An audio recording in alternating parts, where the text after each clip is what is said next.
सभी का। पिछले वीडियो में मैंने आपसे चर्चा करी कि बृहद पराशर होरा शास्त्र में 3 अलग स्पेशल लग्नों के बारे में चर्चा की गई है। बहुत पहले जब मैंने वीडियो एक बार बनाया था भावचलित को लेकर, तब किन्हीं जागरूक श्रोता का एक कमेंट था कि सर जो बीएचपीएस बृहद पराशर होरा शास्त्र, उसमें कोई भी भावचलित को लेकर चर्चा नहीं होती। सही बात है, जो होरा शास्त्र है उसके अंदर भाव चलित नाम की कोई चीज नहीं मेंशन की गई। उन्होंने स्पेसिफाई कर दिया कि आपका एक पर्टिकुलर भाव लगन बनेगा। वो जो भाव लगन बनेगा उसमें एक स्पेसिफिक डिग्री है, वहां से आप चीजों को कंसिडर करेंगे। और जो चीज खोजने के बाद निकल के आती है वो कुछ इसी आधार पे मिलती है कि अगर कोई ग्रह उस डिग्री के आसपास है या उस डिग्री से कम है, यानी एक सर्टेन रेंज में यदि वो आते हैं, तब वो ग्रह भाव चलित में अपनी पोजीशंस को चेंज कर दिया करते हैं। अब क्योंकि बृहद पराशर होरा शास्त्र में ये बात तो नहीं कही गई कि वहां पे कोई भाव चलित जैसी चीज है, उन्होंने एक बात कही, आपका जब भी कोई एक लगन बनेगा उसी के साथ साथ आपको अपना एक भाव लगन भी बनाना है। जैसे कि ये कुंडली थी, ये कुंडली एक स्पेशल केस हो रही थी। अगर हम इसको इसी तरीके से रीड करने की कोशिश कर रहे हैं तो हमें ऐसा लगता है कि पहले भाव के स्वामी शुक्र है, जो कि सही है क्योंकि यहाँ पे हमें लगन एज इट इज नजर आ रहा है। दूसरा, फिर हमें ये लगता है कि जो ग्रह बैठे हुए हैं ये फल कर रहे हैं 7th हाउस के लिए, ठीक है। जबकि इस कुंडली में जब हमने भाव लगन देखा तो वो हमें मिल जाता है 1 नंबर राशि, यानी कि मेष राशि में। अब ये जो स्थिति यहाँ पे बनी है, तो होरा शास्त्र के आधार पे या पराशरी सिस्टम के आधार पे अगर हम बात करें तो यहाँ पे आपको अपने लगन कुंडली के साथ साथ अपने भाव लगन के चार्ट को भी लेके चलना पड़ेगा।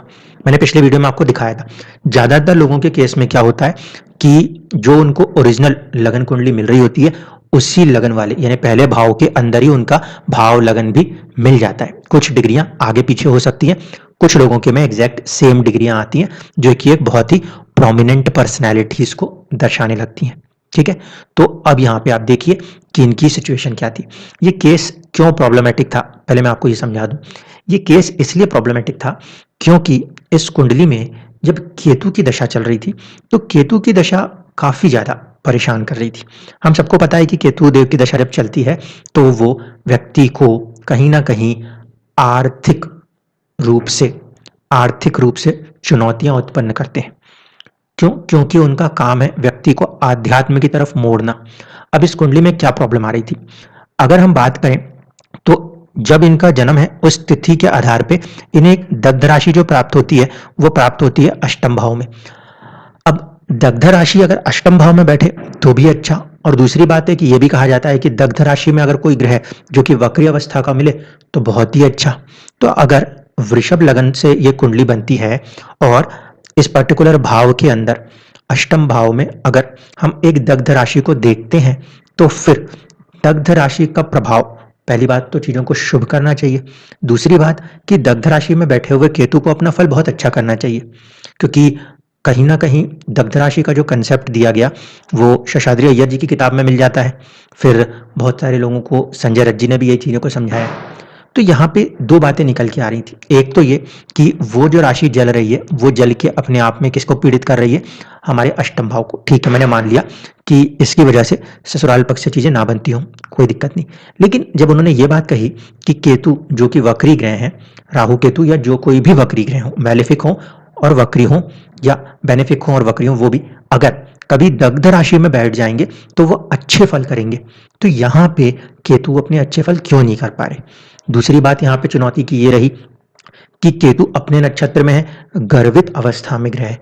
तो गर्वित अवस्था में होने के बावजूद भी ग्रह अच्छे फल क्यों नहीं दे पा रहे थे। तो इसको समझने के लिए सबसे पहली चीज को समझते हैं कि जब इस कुंडली में हमने भाव लगन को बनाया तो हमें यह समझ में आया कि केतु देव जो है वो एक्चुअल में फल कहाँ पे करने की कोशिश कर रहे हैं, वो फल करने की कोशिश कर रहे हैं 9th हाउस से जुड़ के। और जो गुरु और चंद्रमा का जो सबसे बड़ा योग हम मानते हैं वो कहाँ पे नजर आ रहा है फल देने के हिसाब से, अष्टम भाव में। ठीक है, जब आप चंद्रमा और गुरु इन दोनों को एक साथ देखते हैं आप कहते हैं गज केसरी योग है। ये जो फॉर्मेशन है, ये ग्रह जो अपने रिजल्ट्स कर रहे हैं ये एक्चुअल में रिजल्ट्स कहाँ के लिए कर रहे हैं, 8th हाउस के लिए। अब जरा ध्यान से समझिए, केतु जहां बैठे हैं उस राशि के स्वामी के हिसाब से उन्हें रिजल्ट करना होता है। अब गुरु जो हैं वो हमें लगन कुंडली में जिस भाव में दिख रहे हैं 7th हाउस, उनका काम तो उस चीज से होना चाहिए, लेकिन यहाँ पे अष्टम के साथ हो रहा है। अचानक से एक सर्टेन डाउनफॉल और चुनौतियों के साथ काम हो रहा है। तो जब हम इस कुंडली में भाव लगन के कंसेप्ट को लगाते हैं तब हम एग्जैक्टली समझ पा रहे होते हैं कि इस कुंडली में ये जो ग्रह की दशा है वो कहाँ पे हमें चुनौती दे रही है और क्यों दे रही है। जबकि यदि मैं इस कुंडली को सिंपली वृषभ लगन से बना देता और फिर इसमें अगर मैं अपना जो भाव चलित का कंसेप्ट है वो लगा भी देता तो यहाँ पे कुछ मुझे ऐसा बदलता हुआ दिखाई नहीं देता सिवाय शुक्र के, ठीक है। जबकि इस कुंडली के अंदर एग्जैक्टली जो यहाँ पे दशा चल रही है वो यहाँ पे काम ना करा के केतु की दशा अष्टम के प्रभाव को बहुत ज्यादा लेके चल रही है। इसीलिए पराशर होरा शास्त्र के हिसाब से जो आपको भाव लगन मिलेगा उसमें जो डिग्रीज मिलेंगी उसको आपको यूटिलाइज करना पड़ेगा। जब भी ग्रह उस पर्टिकुलर डिग्री से गोचर करेंगे तो उनके रिजल्ट्स के आने की संभावनाएं बहुत ज्यादा बढ़ जाएगी। जैसे कि इस कुंडली में जो डिग्री थी वो तकरीबन 21 डिग्री थी, तो जब भी कोई ग्रह अपने 21 डिग्री के आसपास पे होगा उसके फल आने की संभावनाएं बहुत ही प्रबल हो जाएंगी। अब यहाँ पे जो दूसरा एक सवाल था वो था होरा लगन को लेकर, तो अब उसमें भी हम जरा चर्चा कर लें कि इस कुंडली में होरा लगन क्या है। होरा बेसिकली जो है वो एक सस्टेनेंस है कि व्यक्ति का सस्टेनेंस कैसा होगा, इसे देखने और समझने का तरीका है, ठीक है। अब ध्यान रखिए इस कुंडली के अंदर जो चीजें आपको दिखाई दे रही हैं, भाव कौन सा लेना है, जो भाव लगन के हिसाब से प्राप्त होता है उसी भाव को लेकर चलेंगे, ठीक है। अब इस कुंडली में अगर हम होरा की बात करें, सस्टेनेंस की बात करें, तो सस्टेनेंस के केस में जब मैंने आपको जस्ट पिछले में दिखाया कि भाव के हिसाब से केतु का जो प्रभाव है, केतु का जो प्रभाव है वो कहीं ना कहीं एक भाव पीछे होके चल रहा था, ठीक है। यानी कि भाग्य भाव में, भाव चलित में केतु काम कर रहा है, भाग्य भाव में काम कर रहा है। यहां पर ये जो राशि है ये 7th हाउस ही रहने वाली है। होरा लगन में इस प्रभाव को कैसे देखना है अब इसको समझ लीजिए। ये जो कुंडली ओरिजिनली बनी हुई है ये सिर्फ भाव लगन में अपने चीजों को चेंज कर रही है, प्लेसमेंट को चेंज कर रही है। होरा के अंदर स्पेसिफिकली बात कर रहा हूं, होरा के अंदर प्लेसमेंट जो जहां है उसको ही रीड करना है, लेकिन होरा को रीड करते समय आपको हमेशा ओरिजिनल लगन कुंडली और भाव दोनों को यूज करना है। क्यों? क्योंकि वहां से हमें समझ में आता है कि भाव लगन कुंडली कह रही है कि केतु जो कुछ भी कर रहे हैं वो भाग्य से कर रहे हैं, यानी कि उसको रोक पाना, संभाल पाना इतना आसान नहीं हो रहा, पहली कंडीशन।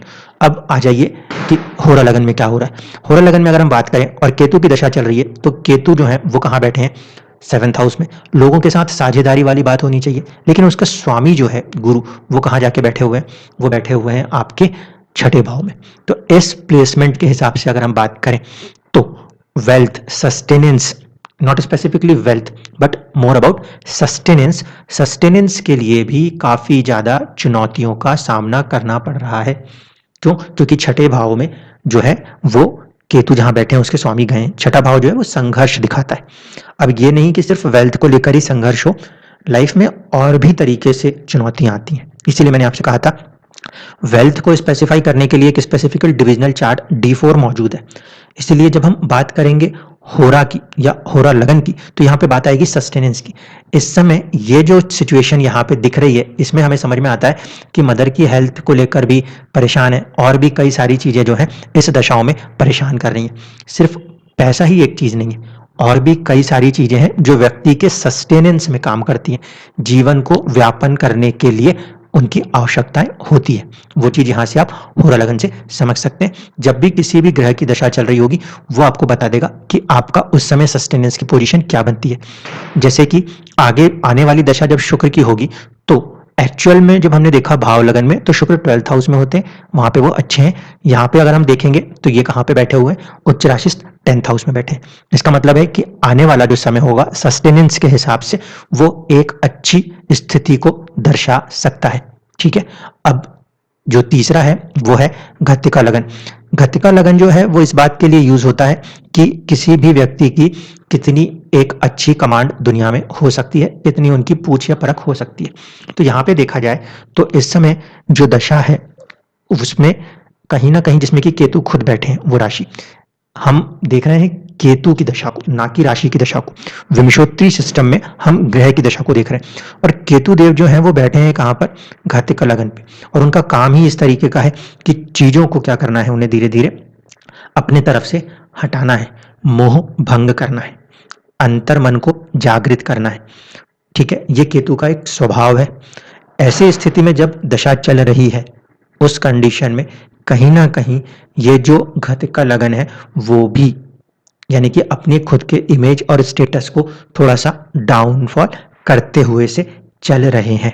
इस बात को समझिए कि घातिका लगन जो बना हुआ है इस कुंडली में, वहां पे केतु विद्यमान है और सीधे सीधे वो प्रभाव किस पे दिखा रहे हैं, घती लगन पे। घती बेसिकली क्या है, घती हम यूज करते हैं नेम फेम इन चीजों को लिए। तो जब उसके ऊपर कोई सेपरेटिस्ट प्लैनेट के एस्पेक्ट्स हों या सेपरेटिस्ट प्लैनेट्स बैठे हुए हों तो चुनौतियां आती हैं। यहाँ पे हम देख रहे हैं कि जो ये लगन है इसके स्वामी अपने से 12वें में बैठ रहे हैं और केतु प्रभाव फिर उसी चीज का कर रहे हैं, नीच राशि के चंद्रमा के साथ बैठे हैं गुरु, और ये प्रभाव हो रहा है। इस वजह से अभी जिस लेवल के नेम फेम को हासिल करने का प्रयास है उसमें भी हमें चुनौतियां देखने को मिल रही हैं। आने वाले समय में जब हम शुक्र के पीरियड को देखेंगे तो ये सुख भाव में बैठे हैं, तब जाके कहीं ना कहीं हम राहत की अनुभूति कर सकते हैं।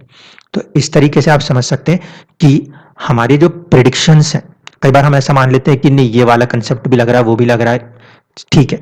दग्ध राशि का कंसेप्ट अगर आप मानते भी हो तो दग्ध राशि में फिर आप इस लॉजिक को नहीं समझा पाएंगे कि केतु जैसे ग्रह अपने नक्षत्र में बैठे, एक शुभ ग्रह की राशि में बैठे तो फिर बुरे क्यों हो गए।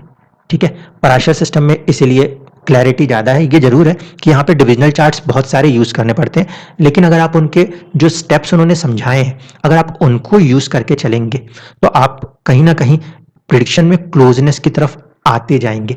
अगर हम बात करें कि डिविजनल चार्ट जो कि वेल्थ को दर्शाता है वो होता है D4 चतुर्थांश।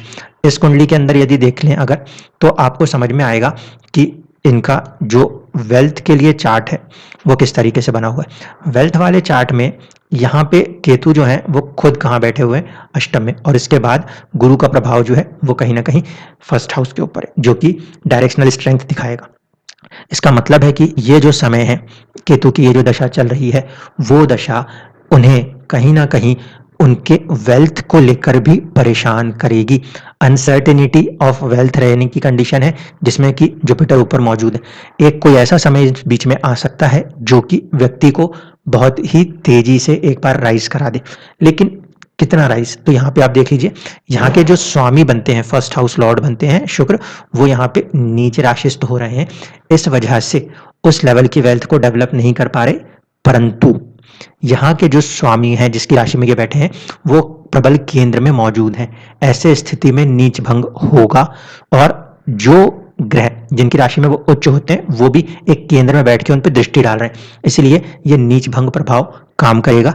शुक्र की दशा में आगे जाके जब बुध या गुरु के प्रभाव शुरू होंगे तब जाके एक अच्छी वेल्थ प्रिपेयर हो सकती है। ठीक है, इस तरीके से आप चीजों को देख सकते हैं। शुक्र की दशा और सूर्य की दशा जो है ये वेल्थ के लिए अच्छी कही जा सकती है। चंद्रमा फिर नीचे राशिस्थ होने की वजह से वेल्थ में थोड़ी सी चुनौती दिखाएंगे। ये चार्ट स्पेसिफिकली किसको दर्शाता है, वेल्थ को दर्शाता है। इसीलिए जब हम करेंसी की बात करते हैं, ठीक है, करेंसी मैटर में जब वेल्थ की बात करते हैं तब हम यूज करते हैं डिविजनल चार्ट 4 को, जबकि जो होरा लगन है वो होता है सस्टेनेंस के लिए। आसपास की चीजों में जो कुछ भी माहौल है, आप खुश हो रहे हैं, आप दुखी हो रहे हैं, वो आपके सस्टेनेंस पे प्रभाव कर रहे हैं, उन चीजों को हम अपने होरा लगन से देखते हैं। और भाव लगन तब ज्यादा स्पेसिफिक यूज में आएगा जब कभी भी कुछ कुंडलियों में जो हमारा ओरिजिनल लगन है उससे भाव लगन कहीं दूसरी जगह जाके स्थित हो, तब घतिका लगन जो है वो आपको कितना नाम शोहरत मिल सकती है, ये चीजों के लिए आप अपने घति लगन का प्रयोग कर सकते हैं। धन्यवाद।